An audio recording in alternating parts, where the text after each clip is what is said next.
Hi, everyone, and thank you for checking out my research study for research methods. My proposed research study is iron deficiency and performance in female long distance runners.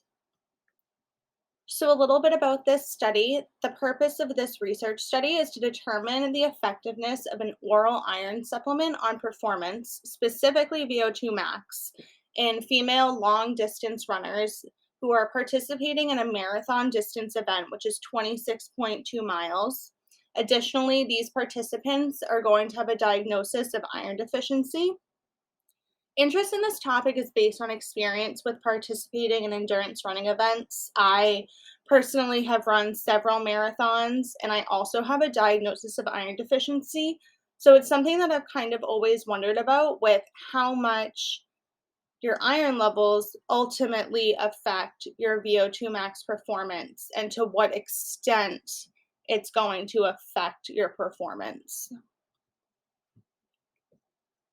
When doing a review of the literature, it was clear that the current research has found an abundance of information about how exercise affects iron levels.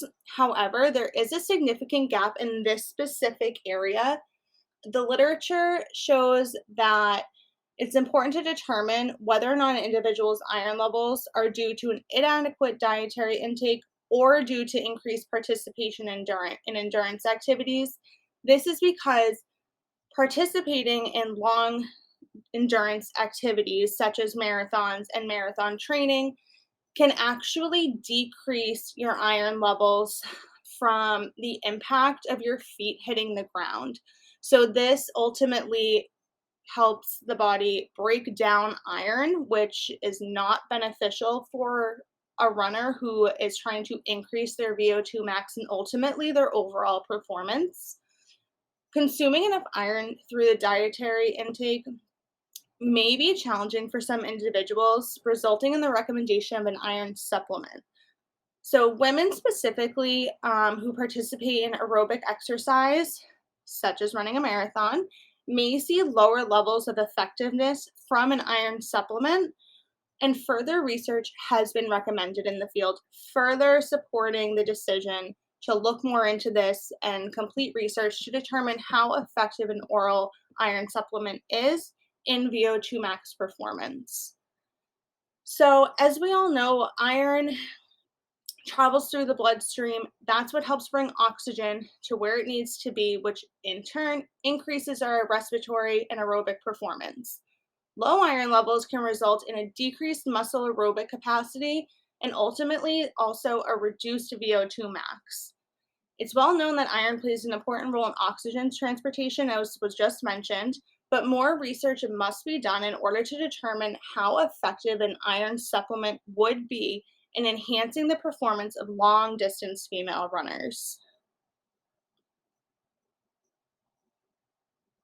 So, for this study, the proposed research question is: how effective is an iron supplement in enhancing female athletes ages 30 to 39 respiratory performance during a marathon distance event? So, ultimately, what we're trying to figure out here is, will taking a daily oral iron supplement over a course of 12 weeks improve a female endurance athlete between the ages of 30 and 39? Will it help to improve their VO2 max? Ultimately, which will then improve their overall performance. The participants for this study include female long distance runners who participate in marathon distance events. For anyone who does not know, marathon distance 26.2 miles. So these female individuals would have to be between the ages of 30 or 39. That's our target population for this proposed study. They also have to have a diagnosis of iron deficiency. That's kind of the whole point. We want to have someone who already has low iron levels, treat them with our intervention, and determine, okay, if we can get their iron to a normal, stable level, will their performance and their VO2 max ultimately improve? Another thing to consider is their current fitness level. So it's important that the participants in this study be chosen, of course, on their diagnosis of iron deficiency, but it also must be put into consideration how many miles per week these individuals are running. So for this study, the current training level is recommended to be at least 35 miles per week. 35 miles is pretty much the average miles per week for an endurance athlete training for a marathon.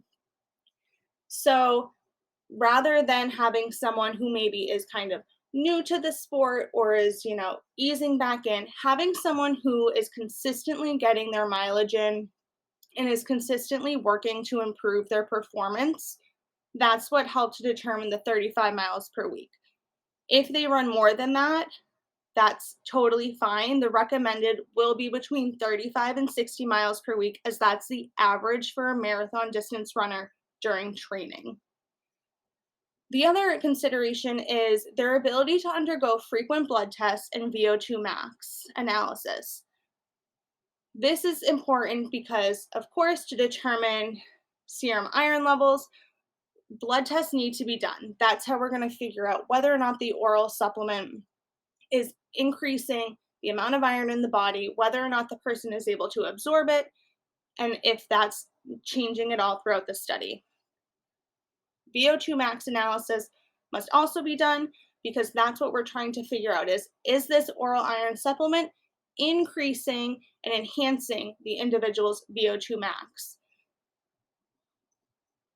So when we're looking at the design of the study, it's going to be a qualitative analysis.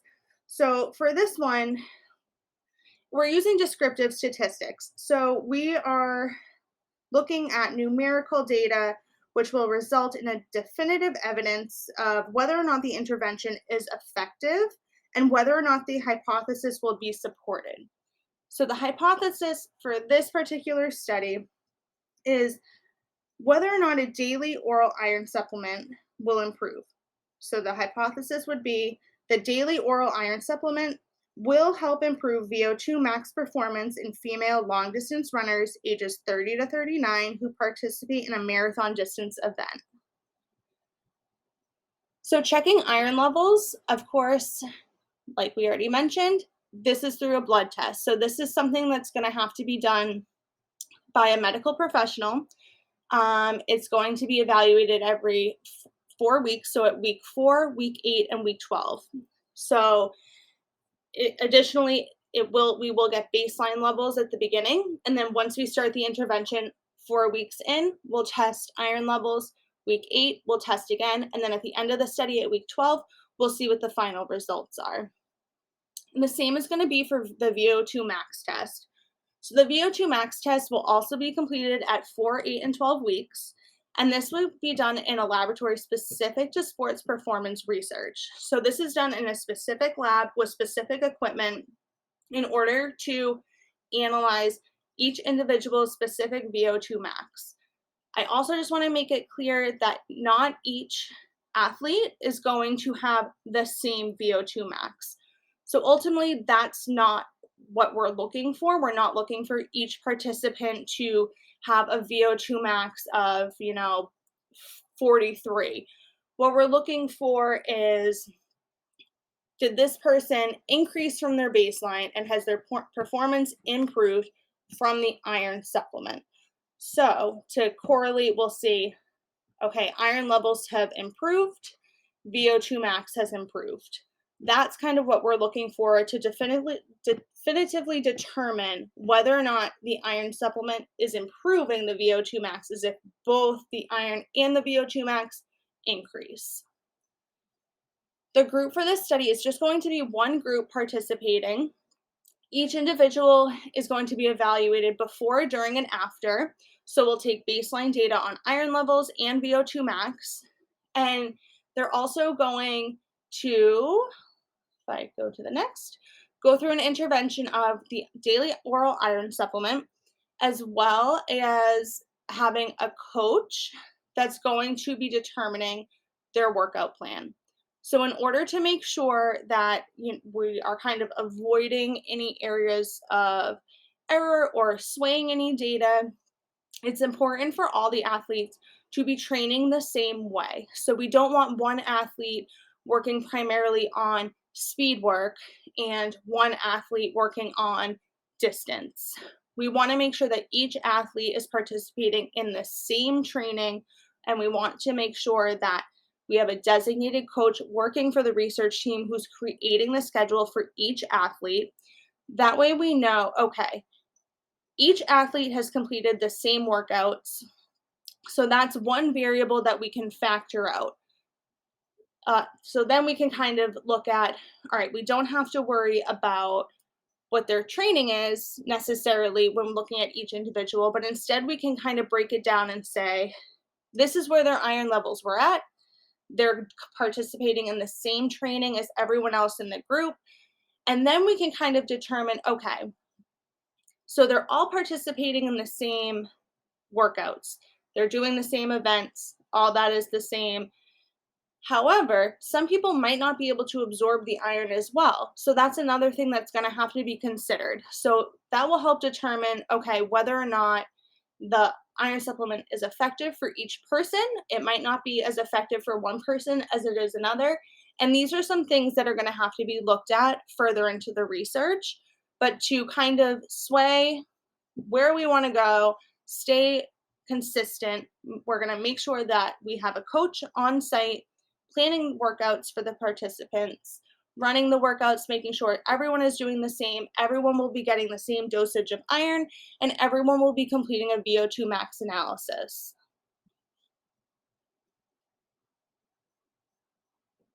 So, based on the fact that this study relies primarily on blood work and providing iron supplementation, as well as reviewing medical records, it's necessary that participants provide consent for the information to be obtained and completed by the research team. So, the research team is also responsible for keeping information about the participants confidential in a secured facility so that the data cannot be breached. So, HIPAA will be abided by. So, this will protect the privacy of the participants. The participants' names will not be used, but rather setting up a system to further protect the privacy will be done. So, you could have participant A, participant B, however it's decided. And then results from any tests that are completed will be kept in a secure location only accessible by research staff. And any data that is kept electronically will also be protected by a software that has been deemed effective in keeping information confidential and secure. Once the study is completed, the data will then be destroyed. The anticipated results of this study would support, hopefully, what the hypothesis is stating, that increased iron levels will then result in increased VO2 max performance. So that the iron supplement is ultimately increasing each participant's VO2 max performance. Again, each participant does not have to have the same VO2 max at the end. We just want to see whether or not their VO2 max has increased throughout the 12-week study. Possible findings from this could include the aforementioned results, as well as seeing either no change or no significant change in iron levels due to inadequate absorption, things like that, no change or significant change in VO2 max, side effects from the oral iron supplement, which can happen. That's something to be considered. And there could be others that we just don't know about yet, possibly maybe until the study is underway and other results are happening, and then determining from there where it's going to go and whether or not the iron supplement was effective, was it not, did it do more harm than good, kind of just going from there. So yeah, that is my proposed research study. I find it very fascinating. I'm very curious. I would love to see the results of this to determine whether or not an oral iron supplement is effective. I've kind of considered maybe trying it out just to see whether or not the hypothesis would be supported. Um, but yeah, thank you guys so much for listening, and I look forward to looking at everyone else's presentations. Thanks.